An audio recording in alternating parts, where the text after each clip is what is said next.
palabra de Dios que para ver la gloria de Dios debemos quitarnos el velo. Nosotros nos hallamos frente a un tiempo que muchos mantienen las glorias pasadas como carta de presentación.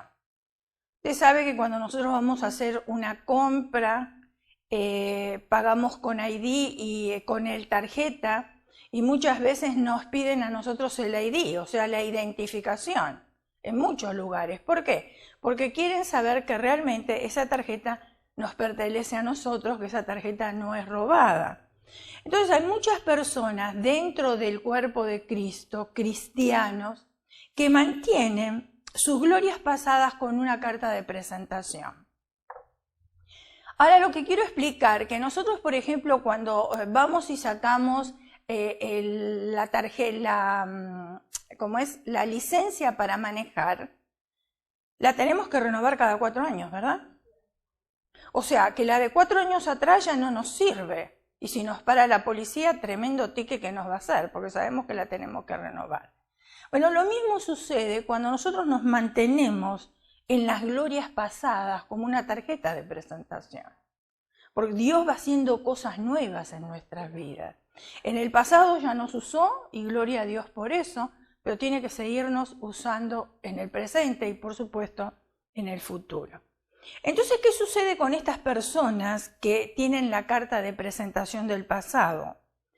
Echan un velo sobre esas glorias pasadas para que los demás no vean que las mismas han ido creciendo hasta dejar de existir. Porque eso es lo que sucede cuando sacamos el ID del pasado, porque entonces en el presente no están existiendo. Se fueron, ¿verdad? Obsoletos. Por ejemplo, hay muchas personas, yo lo he escuchado decir, yo no sé si usted lo habrá escuchado o no, pero dice, el Señor me usó mucho en el pasado.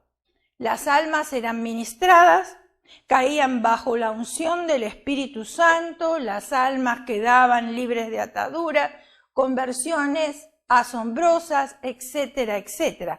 Pero la pregunta es, esa fue la gloria pasada, ¿y ahora? ¿Y ahora? Es la pregunta que yo me tengo que hacer. ¿Y ahora? Estas personas emplean los conocimientos humanos y mediante ellos pretenden engañar al pueblo de Dios, como nos dice su palabra. Les invito a que abran la palabra de Dios en 2 de Pedro, capítulo 2, versículo del 1 al 3, y dice así la bella, la hermosa y la inalterable palabra de Dios. Pero hubo también falsos profetas entre el pueblo, como habrá entre vosotros falsos maestros. O sea, la Biblia lo advierte. Ahora, si no la leemos, por supuesto, vamos a desconocer lo que nos advierte. Pero si no, no tenemos por qué asombrarnos. No se dice, como habrá entre vosotros falsos maestros que introducirán encubiertamente herejías destructoras, y aún negarán al Señor que los rescató, atrayendo sobre sí mismo destrucción repentina. Y muchos seguirán sus disoluciones. Quizás usted hasta sea testigo de algún conocido que está atravesando o que atravesó por esto, ¿verdad? Por causa de los cuales el camino de la verdad será blasfemado. Y por la avaricia harán mercadería de nosotros con palabras fingidas. Sobre los tales ya de largo tiempo la condenación no se tarda y su perdición no se duerme. Es tiempo de que el pueblo de Dios adquiera madurez espiritual en el Señor. Es tiempo de que el pueblo de Dios adquiera madurez espiritual en el Señor, dejando de alimentarse solamente de leche. Ya se necesita el alimento sólido. ¿Cuánto tiempo se le da a una criatura el biberón? 1 año. Y en ese mismo año el doctor ya le pide que comience a darle un poquitito de lo sólido para ir preparando el estómago, para ir preparando el paladar, para que se acostumbre, que más adelante va a dejar la leche para comer algo más sólido. Bueno, lo mismo sucede con nosotros, el pueblo de Dios. Está bien tomar la leche al principio, pero no podemos estar tomando leche todo el tiempo. Tenemos que crecer, tenemos que madurar. Este es el consejo de Dios para nosotros. Hebreos 5, versículos 13 y 14. Todo aquel que participa de la leche, no lo digo yo, lo dice la palabra de Dios. Para usted y es para mí también. Todo aquel que participa de la leche es inexperto en la palabra de justicia. ¿Por qué usted cree que tantas personas se ofenden dentro del cuerpo de Cristo? Porque están tomando leche. Todavía no comieron comida sólida. Siguen con la leche. Pueden tener 10 años, pueden tener 15, pueden tener 20, hasta 40 años en la iglesia. Eso no quiere decir nada. Pero como siempre estuvieron tomando leche, nunca se preocuparon por probar lo sólido, el paladar no se adaptó, el estómago tampoco, y entonces siguen con la leche. Dice, todo aquel que participa de la leche es inexperto en la palabra de justicia porque es niño, ahí está. Pero el alimento sólido es para los que han alcanzado madurez. Para los que por el uso tienen los sentidos ejercitados en el discernimiento del bien y del mal.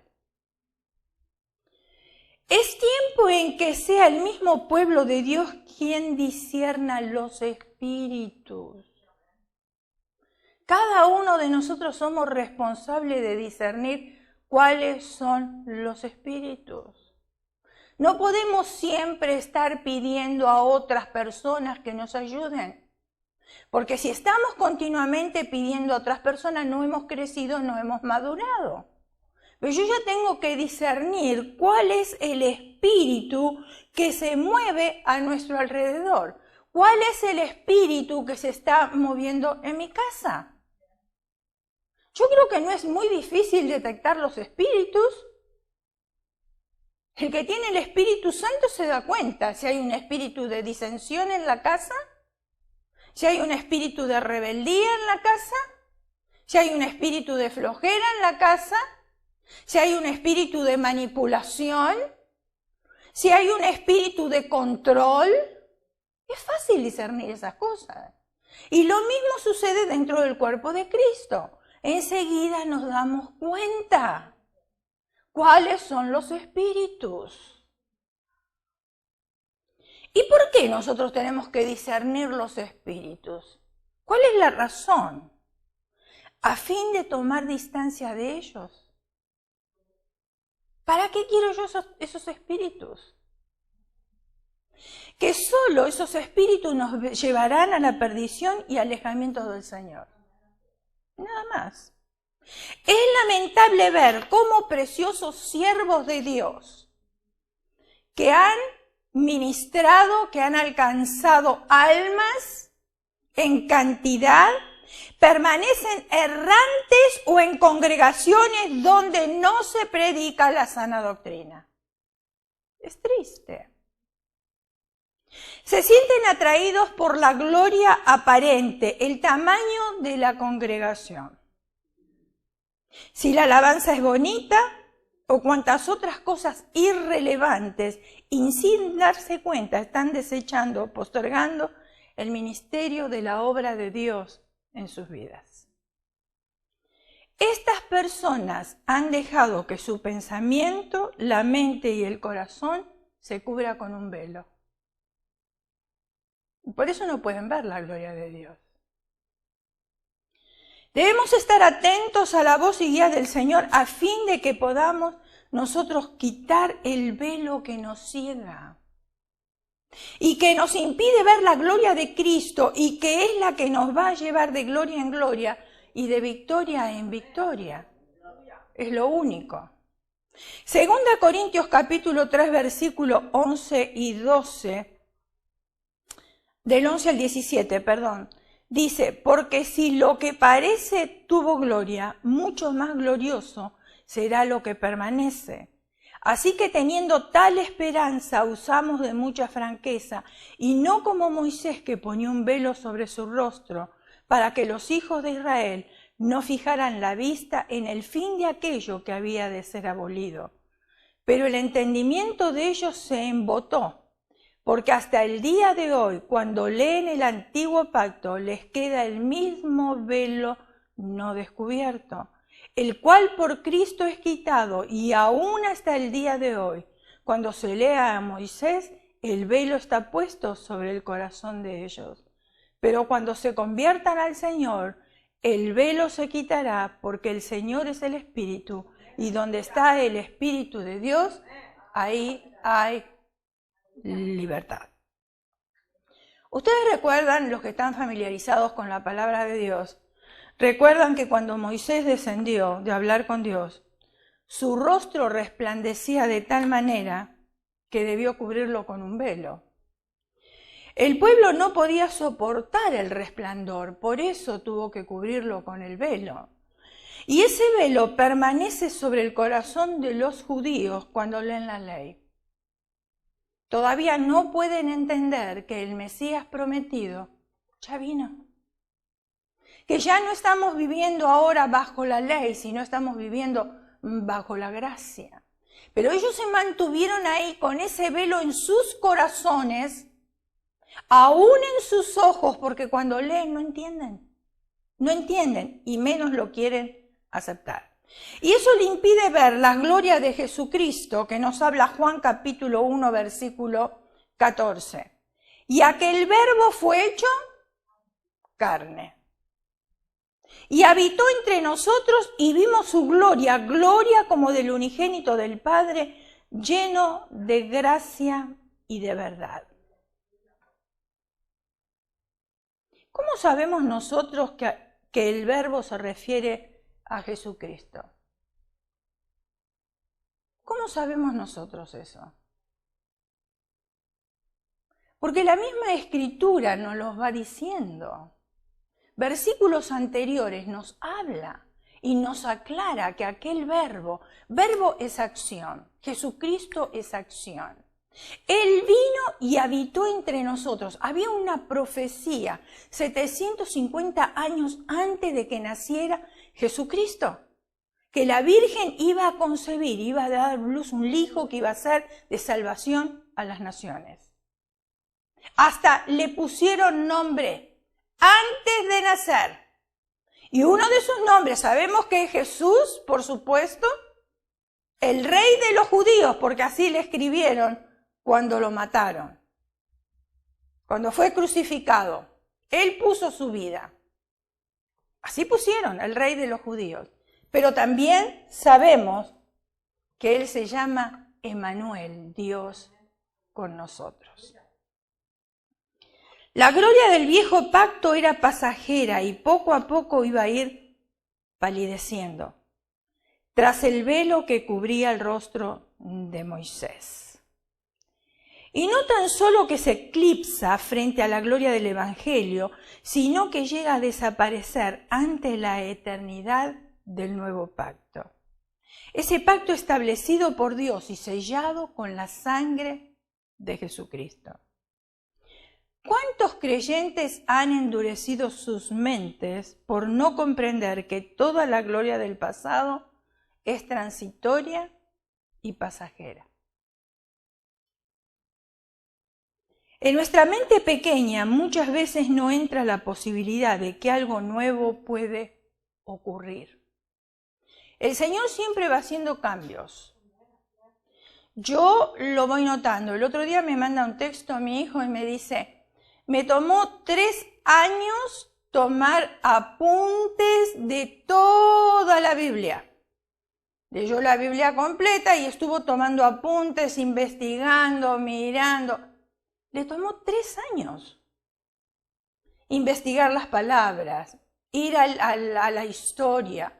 Porque uno, para conocer la palabra de Dios, uno no puede leerla literalmente y quedarse así. Uno tiene que ver por qué se dijo eso en aquel tiempo.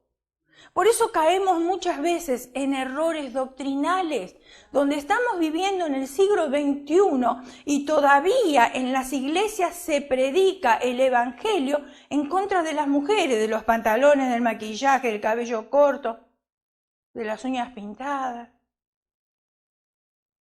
Quiere colocar un yugo sobre personas que es un yugo que ni siquiera ellos pueden llevar. Porque fíjense en un poquito. Cuando nosotros decimos a Cristo lo crucificaron. Sí, claro, porque por la historia y por lo que escuchamos, los romanos lo condenaron y lo pusieron en medio de dos malhechores, etcétera, etcétera. Pero en realidad Cristo puso su vida. Él quiso ir ahí. Él tenía que morir para darnos a nosotros la salvación. O sea, que a veces decimos, ¡ay! Pero aquellos romanos, qué tremendo, qué pueblo tan duro de servir. No, yo también lo crucifiqué al Señor. Lo crucifiqué con mis pecados, porque Él fue a pagar mis pecados en la cruz del Calvario. O sea, no fueron los romanos, no fue aquel pueblo judío. Yo también soy responsable y culpable de la muerte de Cristo. Pero Él dice que prefirió poner su vida antes de que yo ponga la mía. Qué tremendo amor, no lo puedo entender. No lo puedo entender. Y volviendo nuevamente a ese evangelio que no se puede hacer esto y no se puede hacer lo otro, porque parecería que nosotros tenemos un evangelio de prohibición. Y nosotros no tenemos un evangelio de prohibición, porque la Biblia dice, todo me está permitido. ¿Qué es todo? Todo. Ahora, yo tengo que usar mi raciocinio, que todo lo que me está permitido, no todo me conviene, porque así me lo dice. Entonces, lo que me conviene, yo lo voy a aplicar, lo que no me conviene, no lo voy a aplicar. Pero se escuchan tantas cosas por ahí afuera, hermanos, que no son sana doctrina, son inventos de hombre. Y parece que a la gente le gusta estar esclavizada por los inventos de los hombres.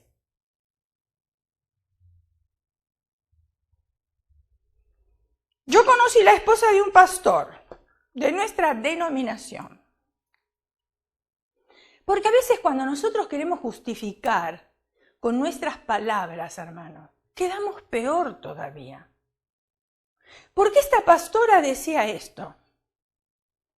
Ni bien las personas entraban a las aguas del bautismo, ya ella las esperaba afuera y le decía, ya sabes que desde ahora no puedes usar pantalones, no te puedes cortar el cabello. Ella tenía el cabello cortito. Mi pregunta es, ¿por qué tenía el cabello cortito? ¿Saben cuál era la respuesta? Que no le crecía. ¿Cómo puede ser si por investigaciones las uñas y el cabello crece hasta después de muerto? Pero a ella no le crecía. O sea, son justificaciones. ¿Ustedes creen que Dios va a mirar mi cabello para darme la salvación si lo tengo corto, si lo tengo largo? ¿Por qué en el Antiguo Testamento se hablaba tanto del cabello corto? Porque en aquel tiempo las mujeres de la calle, de la vida libre, llevaban el cabello corto. Entonces, para distinguir unas de otras, el Señor dijo, le es honroso a la mujer tener el cabello largo. Pero eso no quiere decir que porque yo tenga el cabello corto no voy a entrar al cielo. Porque entonces serían, fíjense en usted analice un poco, usted que es maduro, preste un poco de atención en esto, use su raciocinio, aunque no conozca Biblia, use un poquitito el raciocinio.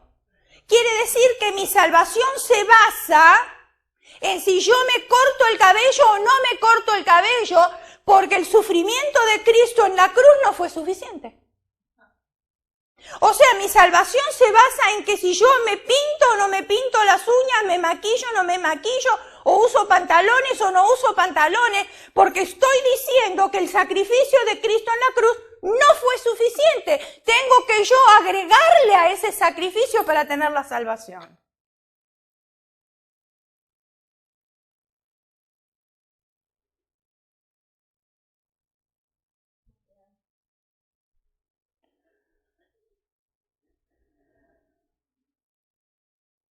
En nuestra mente pequeña muchas veces no entra la posibilidad de que Dios pueda hacer algo nuevo.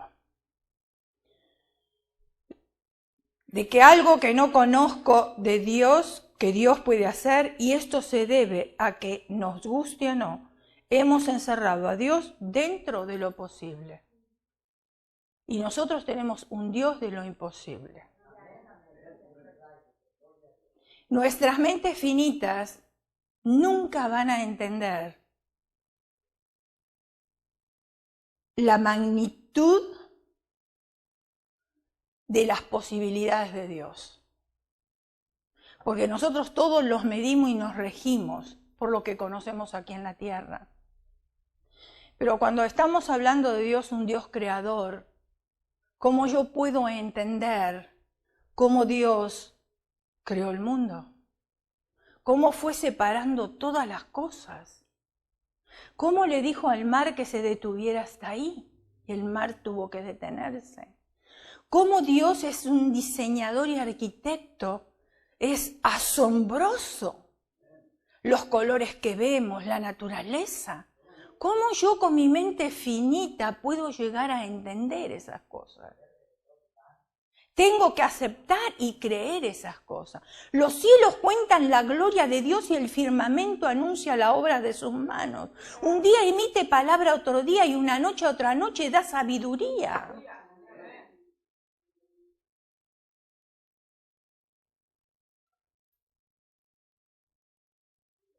Cuando nosotros tenemos a un Dios que lo encerramos, esto no es otra cosa que tener un Dios a nuestra imagen y a nuestra semejanza.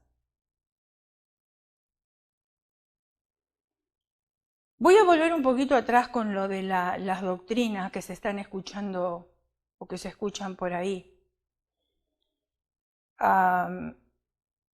Otra de las cosas que también se dice, por eso uno tiene que conocer el Evangelio, hermano, y cuando uno entra a una iglesia como esa es mejor escapar. Es mejor escapar antes que caer en el error. Llegó una persona aquí hace muchísimos años que venía de una iglesia, no recuerdo tampoco ni cuál era, ni viene al caso tampoco cuál era, pero una de las cosas que nos dijo es: yo antes en el mundo me cortaba las uñas, pero ahora, tenía las uñas largas, pero ahora en el Señor ya no las tengo largas. Las uñas yo ahora me las corto. Le dije, discúlpeme, yo estaba dando la clase de bautismo. Le dije, discúlpeme, le digo, ¿que las uñas cortas quiere decir que son más santos? ¿Cuál es el sentido? No porque en el mundo uno se deja las uñas largas, pero en el Señor, porque las uñas largas es un impedimento para que el Señor sane a una persona sin pongo más. Escucha, hermana, use el sentido común. Y si pintadas de rojo tampoco, porque cuando el Señor ve el rojo no puede sanar. ¿Que acaso el Señor le tiene miedo al rojo si Él fue el inventor de los colores? O sea, si yo escucho algo como eso, yo me voy corriendo. O sea, vengo de un lugar y me quieren poner a mí en una cajita. Me quieren transformar. Ahora, yo vengo con una costumbre de arreglarme y ahora resulta que llego a la iglesia y me desarreglan. No se puede teñir el cabello. Venga con el cabello así blanco.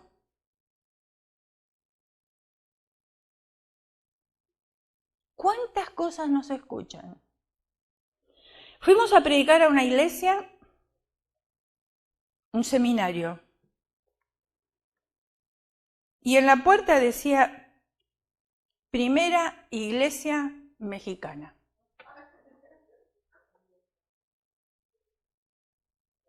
Y yo, ustedes saben que yo no aguanto, yo pregunto. Le digo, entonces otras nacionalidades no pueden entrar aquí, porque nosotros no somos mexicanos, entonces nos tenemos que ir. ¿Por qué hacer esas cosas? ¿Por qué? ¿Acaso hace falta? Espanta a las personas.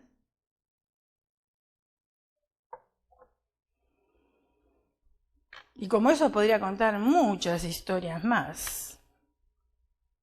En otra iglesia nos invitaron a predicar, y siempre volviendo a la sana doctrina.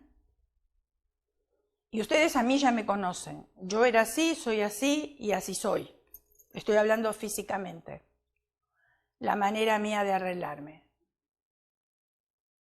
Cuando entro yo a la iglesia, ya estaban cantando, estaba el grupo de alabanza, estaban las personas sentadas ahí. Yo cuando di un vistazo así a las hermanas, dije, yo aquí no encajo.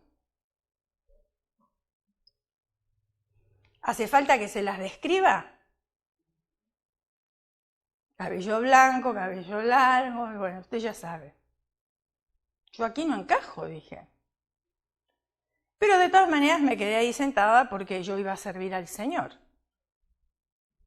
Entonces del grupo de alabanza, el hermano que estaba ministrando en el canto dice, ahora vamos a tener un canto profético. Uy, qué bueno, gloria a Dios, dije yo, ¿no? El canto profético, ¿saben cuál era? Tú que te arreglas y te vistes, así en canto, ¿eh? Tú que te pones arete y te maquillas. Ahora, dígame, si la única que estaba así era yo ahí, ¿a quién le estaban profetizando? Obvio, ¿no? Obvio, ¿no?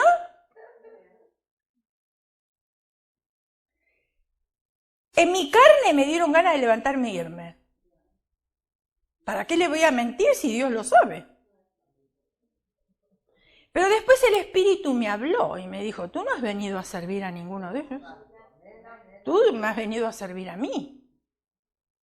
Si te vas huyendo y les estás dando razón. Entonces me quedé tranquilita, escuché todo, pasé a ministrar.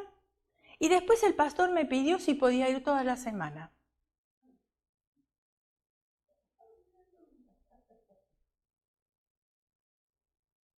O sea, el hombre mira lo que está delante de sus ojos, pero Jehová mira el corazón.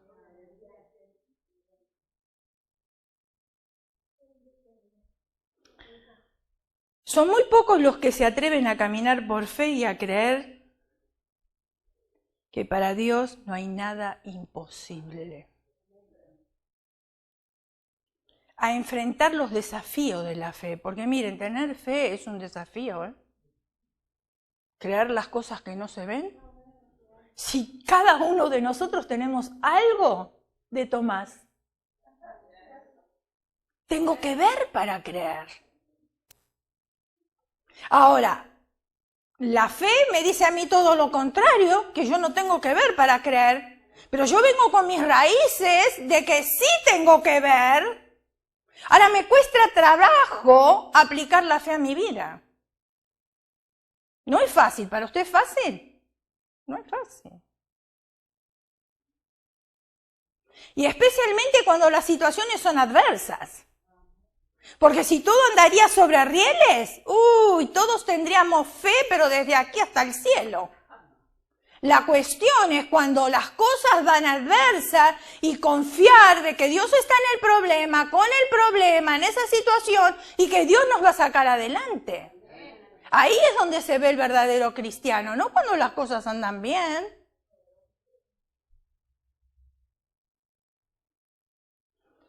Si Él quisiera, si Dios quisiera, las cosas pueden ocurrir igual, no necesita del hombre.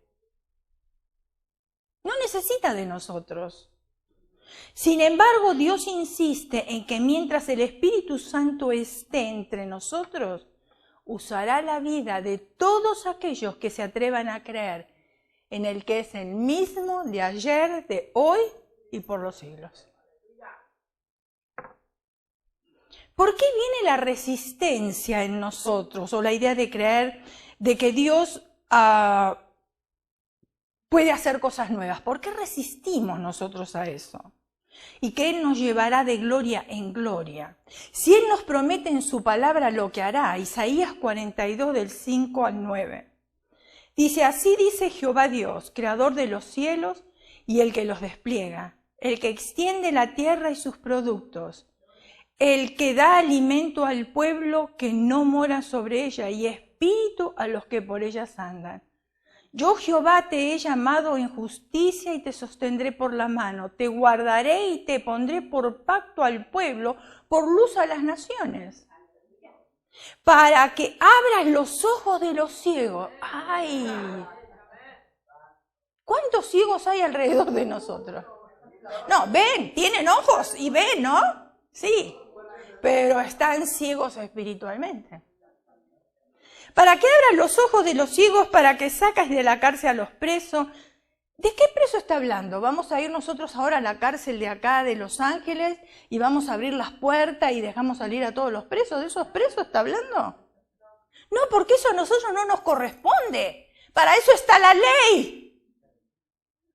Mal o bien está la ley. Justa o injusta está la ley.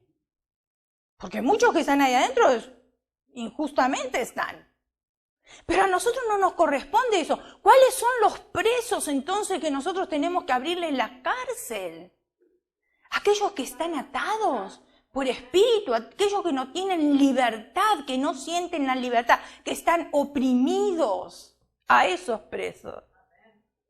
Y de casas de prisión a los que moran en tinieblas. No hace, hablando de las tinieblas, hace un par de semanas atrás, vino a la oficina una jovencita que yo conozco de hace muchos años, cuando era una niña. Ahora es madre, tiene alrededor de un poquito más de 40 años y estuvo sirviendo en la iglesia cuando era joven. Pero como a los 11 años de edad, y por eso a los jóvenes, cuidado. A los 11 años de edad, decidió entregarle su corazón a Satanás.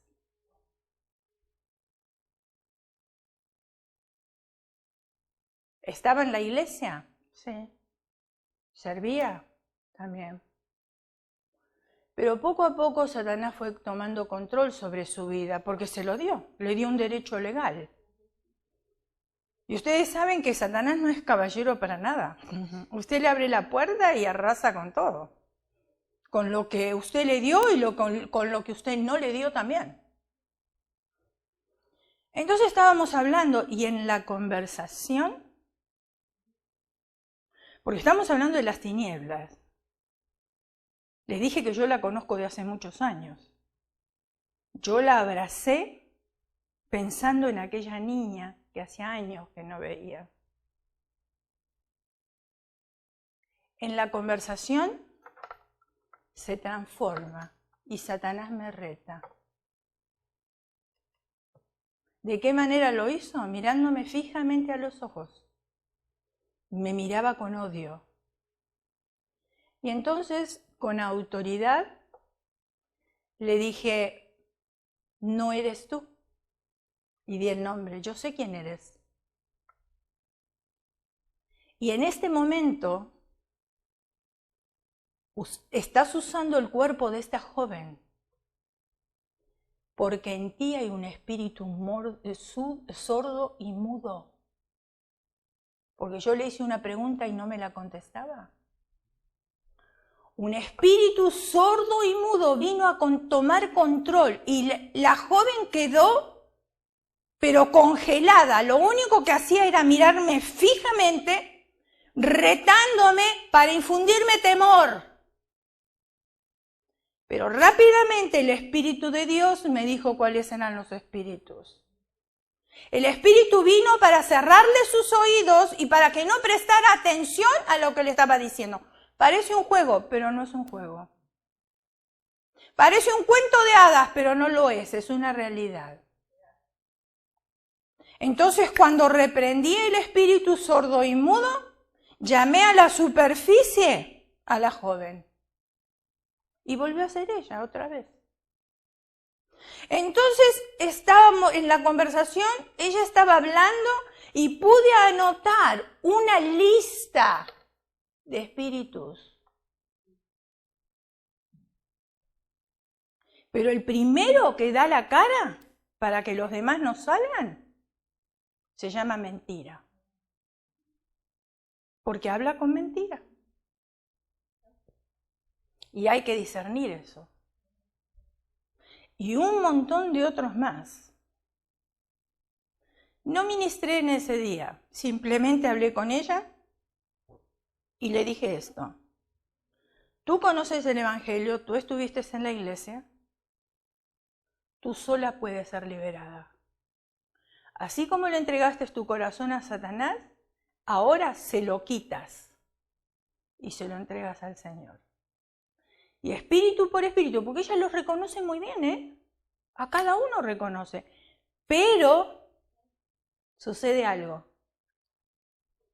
Y eso es para que oren. Se necesita el nombre del mero mero.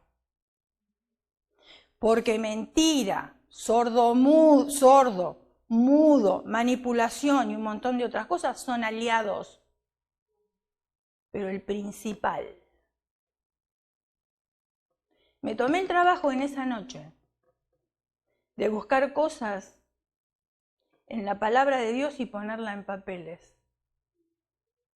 Porque me interesa. Me interesa muchísimo el caso porque quiero descubrir qué más hay detrás de todo eso. Espíritu de muerte, olvídense. Eso, ahí está.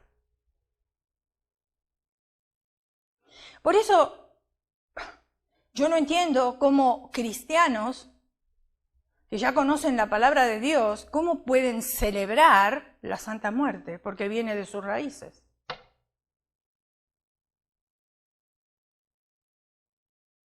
¿Cómo pueden vestirse de Catrina? Ay, mi nuera se llama Catrina. La bendigo. La bendigo. Porque la verdad que esa chica es bien amorosa. Mi hijo se ganó la lotería con esa chica. ¿Cómo? ¿Cómo uno puede comprar un pan para que lo pruebe muerto? No entiendo.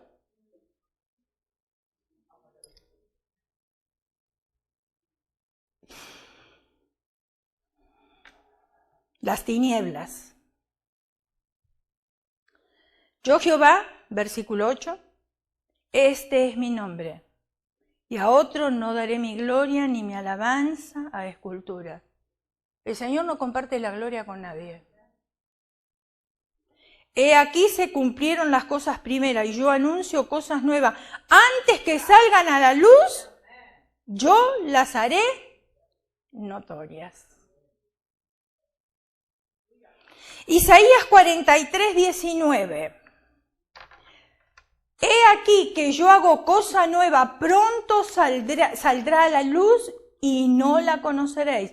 Otra vez abriré caminos en el desierto y ríos en la soledad. Isaías 48, 6 y 7. ¿Lo oísteis y lo visteis y no lo anunciaréis vosotros?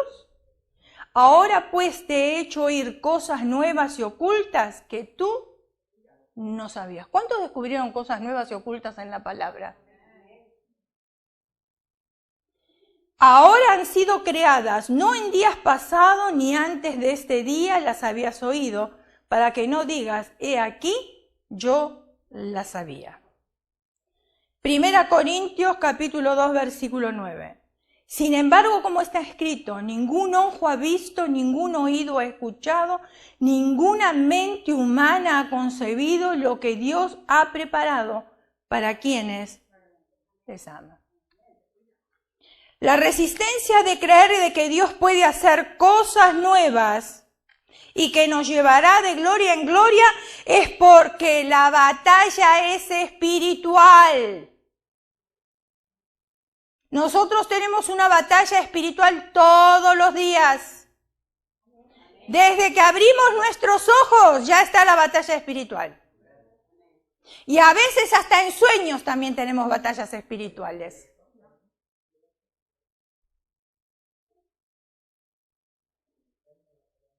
El campo de batalla es esta computadora. Esta, la mente. Desde niños nuestra mente comienza a recibir información de todas las cosas naturales. De las que se ve, de las que se toca, de las que se gusta, de las que se olfatea, de las que se oye, y así creemos.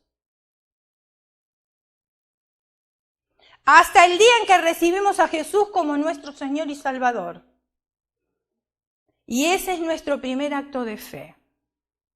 Entramos entonces ahí en el mundo espiritual. Ahí recién entramos en el mundo espiritual. Aunque todos somos creados seres espirituales por Dios, pero el espíritu todavía no se había abierto al Señor. De la manera que se abrió cuando cada uno de nosotros le entregamos nuestro corazón a Él. Recién entonces comenzamos a recibir información espiritual a través del Espíritu Santo, el cual nos lleva a la revelación de las cosas a través de su palabra. El problema es que nuestra mente o nuestra carne se resiste a las cosas que Dios quiere revelarnos. Es algo que desconocemos. Usted dígale a un niño, no ponga los dedos en el enchufe. ¿Qué va a hacer el niño? Quiere probar. Va. Pero todavía ahí no se conformó, va de nuevo. No toques la plancha porque está caliente. La tengo que comprobar por mí mismo si está caliente, ¿verdad? Y ahí va y se toca. ¿Cuántos padres le han dicho a sus hijos, no te conviene ese joven o esa jovencita?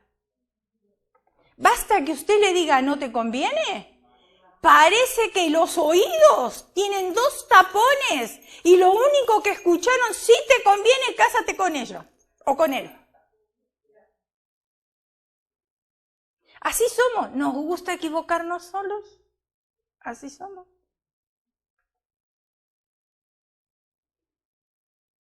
No sería normal no crecer en lo espiritual. Tenemos que crecer en lo espiritual.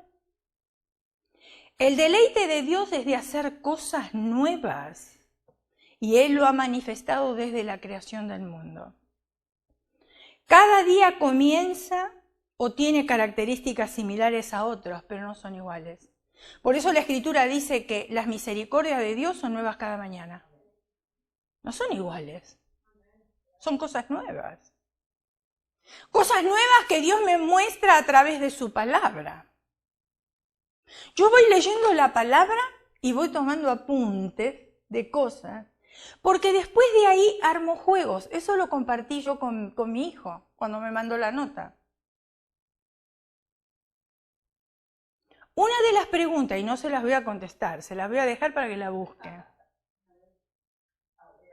2 personajes bíblicos le pusieron nombre antes de nacer. A 2 personajes bíblicos. Si usted lee la Escritura, usted ya lo debe saber. Un personaje bíblico tuvo más de 70 hijos.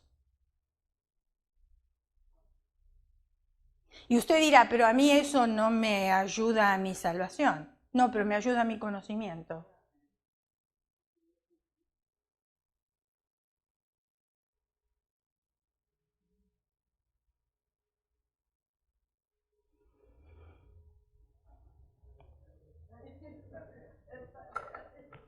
Sucede que, sí, están pensando quiénes son los 2 personajes. Sucede que, si yo leo las mentes, no tengo bola de cristal acá, pero... Sucede que un velo cubre la mente y el corazón, y el velo de la desobediencia y la rebeldía que no nos permite disfrutar la gloria de Dios. ¿Ustedes vieron que nuestros hijos entran a una edad donde la palabra preferida de ellos es ¿por qué? ¿Y por qué? ¿Y por qué? ¿Y por qué? Todo quieren saber. ¿Y por qué? Y nosotros así hacemos con Dios también. ¿Y por qué? ¿Pero por qué yo tengo que poner este versículo en práctica? ¿Pero por qué hiciste las cosas de esta manera? ¿Pero por qué tengo que hacer esto? ¿Pero por qué? ¿Por qué no estabas ahí, Señor? En el momento oportuno. ¿Por qué? ¿Por qué a mí, Señor? La humanidad y la obediencia nos permitirá ver la gloria de Dios en tanto en nuestra vida terrenal como también en el ministerio. La humildad y la obediencia. Colosenses capítulo 3, versículo del 1 al 4. Dice, si pues habéis resucitado con Cristo, buscad las cosas de arriba, donde está Cristo sentado a la diestra de Dios. Poned la mira en las cosas de arriba, no en las de la tierra, porque las de la tierra nos desvían de las cosas de arriba. Poned la mira en las cosas de arriba, no en las de la tierra, porque habéis muerto y vuestra vida está escondida con Cristo en Dios. Cuando Cristo, vuestra vida, se manifieste, entonces vosotros también seréis manifestados con Él en gloria. Quitemos el velo que nos impide ser llenos del Espíritu Santo y del poder de Dios. Y quiero terminar con este ejemplo, pero voy a darles una cita anteriormente. Es tiempo de quitarnos el velo para ver la verdadera gloria de Dios caminando hacia nuestro ministerio y guiados por el Espíritu Santo. 2 Corintios capítulo 3, versículo 18. Por tanto, nosotros todos mirando a cara descubierta, fíjense en ustedes. ¿Ustedes están entendiendo esa foto? Es un gato el que se está mirando, pero en el espejo es de un león. Por tanto, nosotros todos mirando a cara descubierta, como en un espejo, la gloria del Señor, somos transformados, ahí está la transformación, de gloria en gloria, en la misma manera como por el Espíritu del Señor. Y voy a terminar con este ejemplo porque yo sé que a ustedes les gustan esos ejemplos, las historias. Imagínense ustedes que yo estoy parada enfrente de la Casa Blanca. Estoy en la vereda, mirando a través de las rejas, sobre el césped me encuentro parada, hacia la residencia presidencial. Estoy bien presentada, o sea, vestida, como cuando uno tiene que ir a ver a una persona importante, bien peinada, dirigiéndome a la entrada y caminando con paso firme y seguro. Vine yo a reunirme con el presidente, porque tengo un par de asuntos que tratar y discutir con él.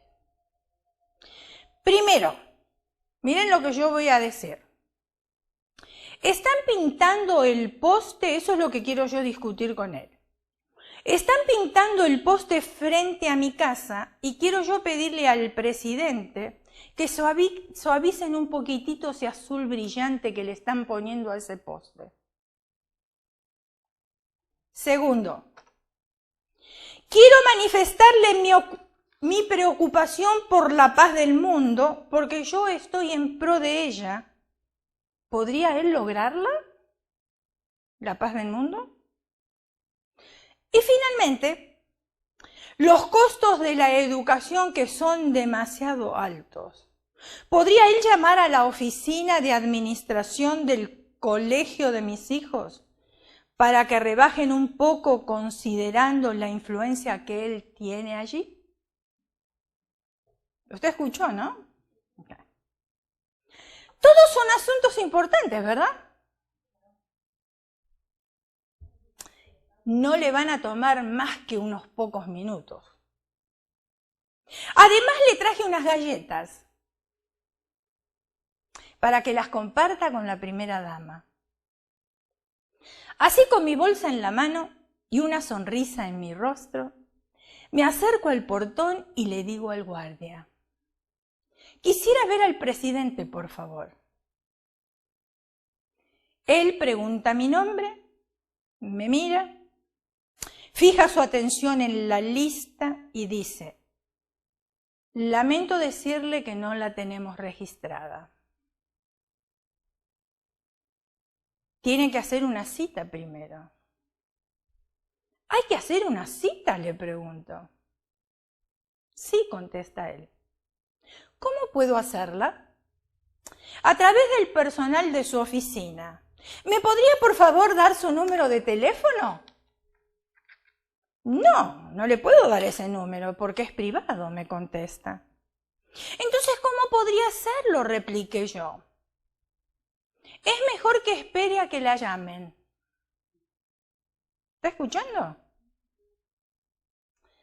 Pero si no me conocen, le dije, ¿cómo me van a llamar? Entonces lo más probable es que no la llamen.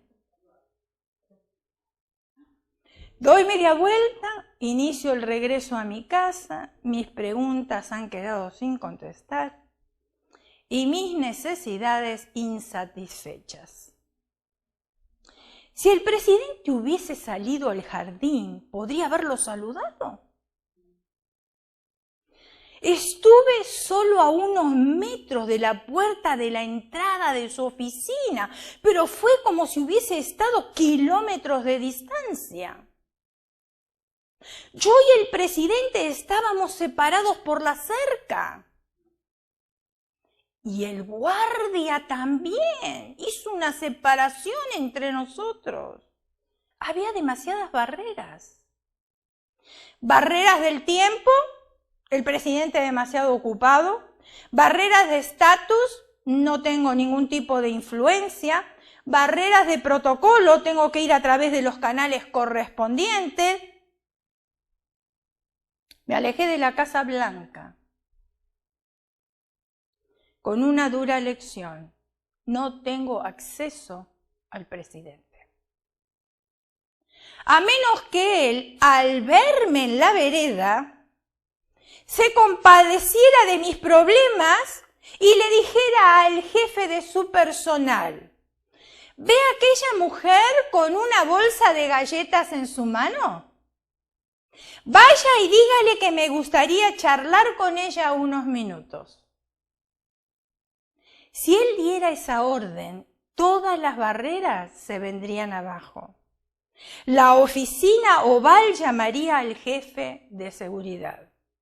El jefe de seguridad llamaría a la guardia y el guardia me llamaría por mi nombre.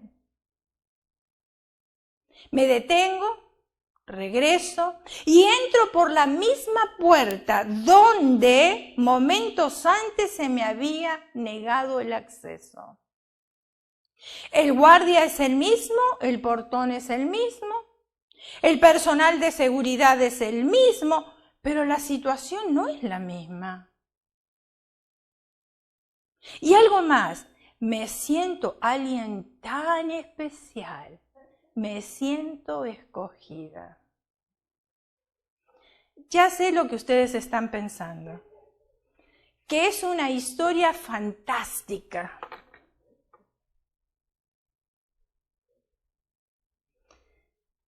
Tú y yo sabemos que tratándose del presidente no habrá invitaciones especiales, por lo menos para nosotros. Pero tratándose de Dios, agarre firme sus galletas y empiece a caminar, porque ya la invitación está hecha. Efesios capítulo 2, versículo 13. Pero ahora en Cristo Jesús, vosotros que en otro tiempo estabais lejos, habéis sido hechos cercanos por la sangre de Cristo. Pero ¿cómo puede ocurrir esto si no pudimos entrar a ver al presidente? ¿Cómo pudimos conseguir una audiencia con Dios? ¿Qué pasó? Algo ocurrió en la muerte de Cristo que abrió la puerta para ti y para mí. Que el velo del templo se rasgó y nos dio acceso directamente al Padre. ¿No hay barreras? No hay.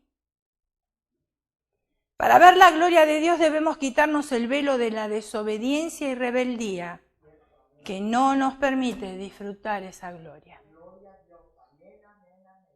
Cierre sus ojos, incline su rostro y vamos a orar.